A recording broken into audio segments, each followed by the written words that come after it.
prosiect amgylcheddol cymunedol Dref Werdd. Gafodd ei sefydlu nôl yn 2007 fel rhan o'r rhaglen cymunedau'n gyntaf. Prosiect gafodd ei gychwyn i ddiogelu a gwella'r amgylchedd lleol yn yr ardal Bro Ffestiniog ydy hi.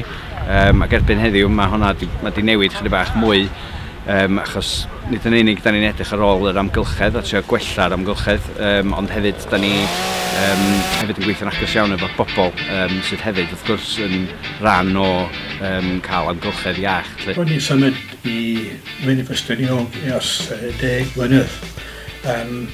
Dwi'n trio i helpu yn y gymuned. Mae'r Dref Werdd yn gwneud bob fath o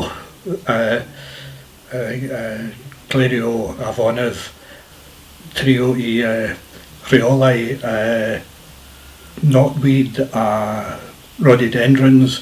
Da ni'n trefnu ffundi yn y parc ymlaenau. Mae'r prosiect hyn wedi dorri fyny mewn 4 cainc. Mewn ffordd mae yna yr amgylchedd, gen i brosiectau penodol efo yr amgylchedd. Mae gennym ni sgiliau, mae hwn yn edrych ar i hyfforddi bobl mewn sgiliau cadwraeth yn bennaf. Gwastraff bwyd hefyd, mae hwnna un o'r cinciau a wedyn ynni. Ond yn ddiweddar mae yna cainc arall sydd wedi cael ei dod o draws ni mewn ffordd a llesiant ydy hwnnw. Da ni'n gwneud pesto efo perlysia ffres o'r ardd gymunedol o Tell Llyfrgell. Dwi yn trefnu digwyddiadau iechyd a lles yn Llyfrgell, Bro Ffestiniog a Porthmadog. Fel rhan o'r rhaglen, mae Dref Werdd wedi gallu cynnig 3 sesiwn sydd yn cyd-fynd hefo rhaglen iechyd a lles. Yn mis Mai eleni, ddothon nhw yma i blannu perlysia. Y rhan fwyaf yn rhofio'n gen bobl lle, a rhai o lyfrgell arall, sef o Llyfrgell am Rwst. Ac wedyn mae hynny wedi datblygu'n dda yn yr ardd yma ym Mro Ffestiniog. Felly heddiw, da ni'n cael sesiwn ar sut i ddefnyddio'r perlysiau. Da ni wrthi dipyn o wthnosa'n astudio cynefinoedd lleol ac cymharu fo cynefinoedd gwahanol lle. Da ni'n ffindio bicopyn. Heddiw, da ni wedi cael cyfle i ddod allan ar dir yr ysgol hefo Daniel o'r Dref Werdd. Da ni'n chwilio amdan trwchfilod bach a rhaid o mewn potia sy'n gallu gweld nhw fwy glir trwy'r twll o fanna. Fatha ryw arolwg ydi o beth sy'n byw mewn cynefinoedd gwahanol o fewn yr ysgol.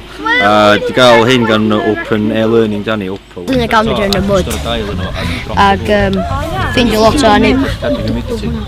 Ac ydyn ni ffindio lot o anifeiliaid.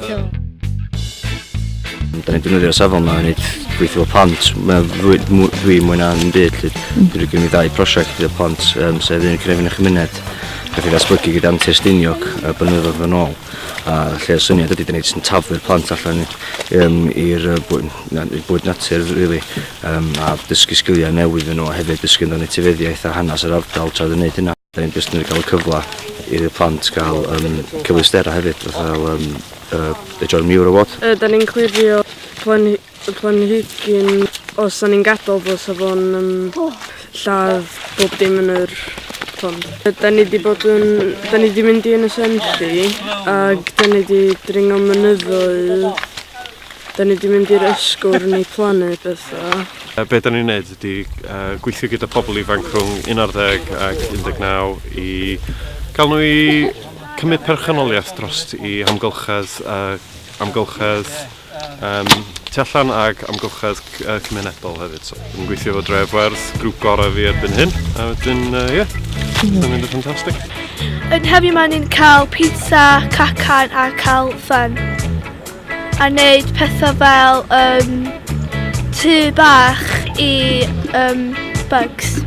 Mae'n hoffi fel just edrych am y wild a pethau really fun. Bwysig i fynd allan i dysgu pethau am anifeiliaid a pethau fel yma. Mae dim yn da i aros i fewn bob tro. Dwi wedi bod yma i helpu pobl creu dom helyg yn fancw. So, dwi'n licio gweithio efo bobl yn y cymuned a creu lle o'r gwyrdd, lle mae bobl yn medru fynd ar ôl ysgol neu ar ôl gwaith. They came round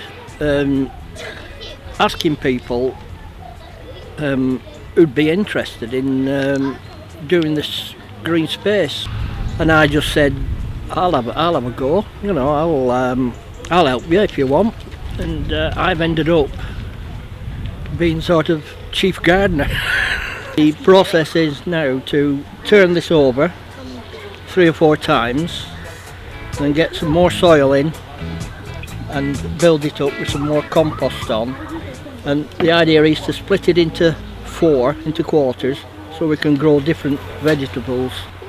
I've been working with Dref Werdd for around about 4 years now. We realised just how much work we could do together from the Dref Werdd angle. I did a lot of drop-ins with me in the office here in Bro Ffestiniog. We did go out and about to Tanagrisha and whatnot as well.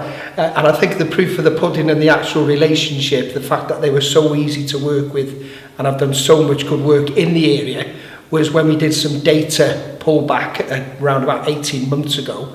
We found that over a third, so over 30% of the actual referrals, eligible referrals in Gwynedd, came from the postcodes within Bro Ffestiniog, Llwyddiannau Ffestiniog and Tanagrisha.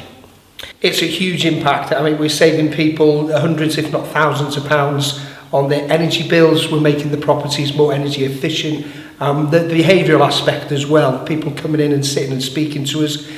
From our aspect, from a Nest perspective, from my perspective as the development manager, Dref Werdd has been invaluable because the ongoing support and engagement after has been there and it's been prevalent, and you know, they're very dogged with it as well. I live next door, I'm a local resident, and they've been really helpful to me. Simple things like financial advice and energy saving bulbs, for instance, stuff you've got, you know, these things cost money. They've been very helpful. At the moment you can swap bulbs on a one-to-one basis. It's really helpful. Draft excluders, who else is going to make draft excluders? Simple things mean a lot. They're a real good team and I'm proud to live next door to them. The real people, they appeal to people on the street.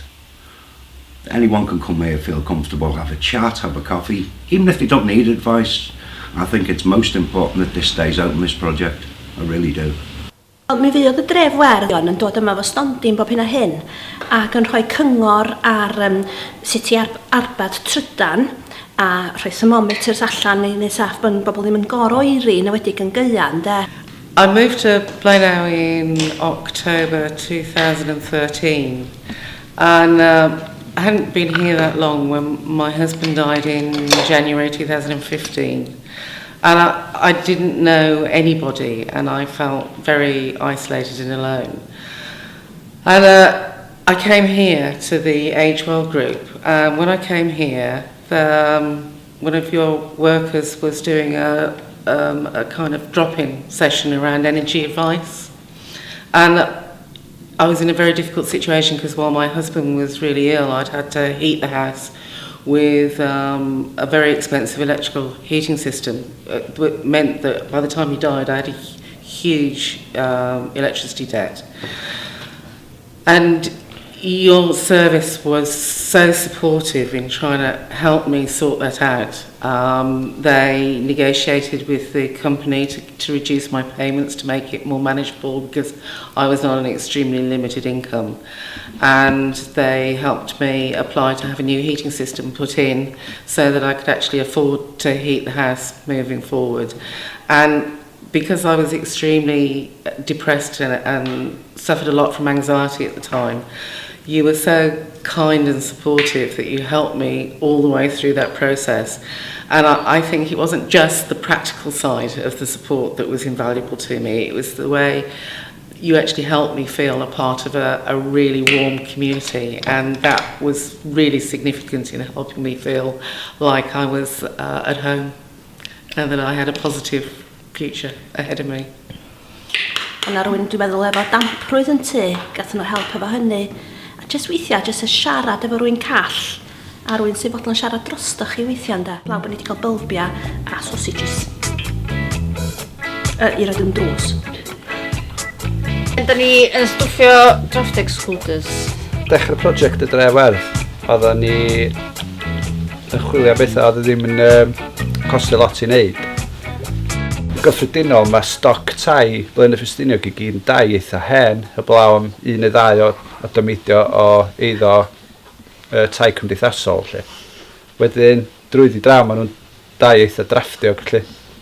A mae'n un o'r pethau mwyaf basic fe wedi wneud really, i arbed dipyn o arian ydy stopio gwynt do fewn dan drws ffrynt. So, mae'r deunydd stwffio yn dod o seren am ddim, achos dyn nhw'n methu ailgylchu'r duvets. A wedyn mae'r stwff sy'n mynd rownd tu allan yn bethau mae pobl jyst wedi rhoi i ni yn y siop.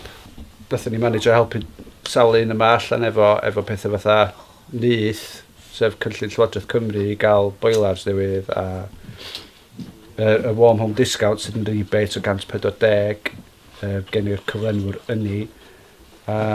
Y sgil hynny, da ni wedi gwneud mwy o bethau. Da ni wedi gwneud cael sesiwn bita pizza, cwcio pizza a bita fo.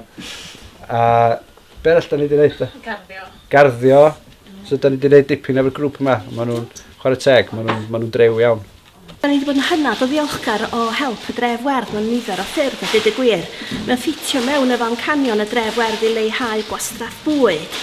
Felly dyna sut nathon ni wreiddiol gwachodd Mei i un o'n cyfarfodydd trimisol ni. A wedyn ers hynny mae berthynas i datblygu drwy help nhw, da ni wedi cael bocs yn yr cop, fel mae bobl yn gallu rhoi tynnu a pacedi a ballu yna fo. A wedyn chwarae teg iddyn nhw, oedd hwnna rhy drwm i ni gario, bach yn fethiedig. A maen nhw'n dod o fo yma bob dy Gwener sydd yn andros y wych, a mae gen nhw hefyd bocs yn y swyddfa Dref Werdd, siop. A mae yna un yn fwy diweddar yn ysgol y Moelwyn. Drwyddyn nhw fagu'r perthynas efo'r rheolwr yn y co-op ac i leihau gwastraff bwyd y co-op yn amlwg hefyd.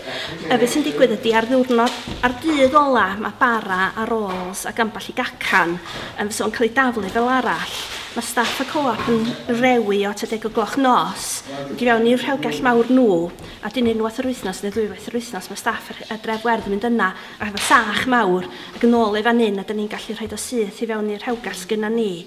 Oherwydd drwy help y Dref Werdd, pryd oedd hi mis Ebrill llynadd, gatho ni ail rewgell fel bod gynnu ni le i gadw o. A mae'n golygu hefyd bod ni'n gorfod talu allan wedyn am y bara, pres yna ar gael i ni brynu bwyd arall. Un o'r pethau da ni hefyd yn awyddus i wneud ydy trio gwthio hynna allan i drio annog cymunedau eraill i wneud yr un peth da ni yn efelychu'r gwaith da ni'n wneud. So chi'n gallu sôn mae lot o gwaith da ni yn wneud yn gwaith sydd yn mwy berthnasol i Cyngor Gwynedd neu i'r Cyfoeth Naturiol Cymru a falle, ond bod y Dref Werdd yn wneud o yn yr ardal yma. Felly mae'n bwysig bod nhw'n sylweddoli hynny a bod ni yn sefydlu'n hynna'n fel prosiect sydd yn mynd i fod yma am hir dymor, er mwyn bod yna i'r ardal, i'r bobl yr ardal, i'r gymuned.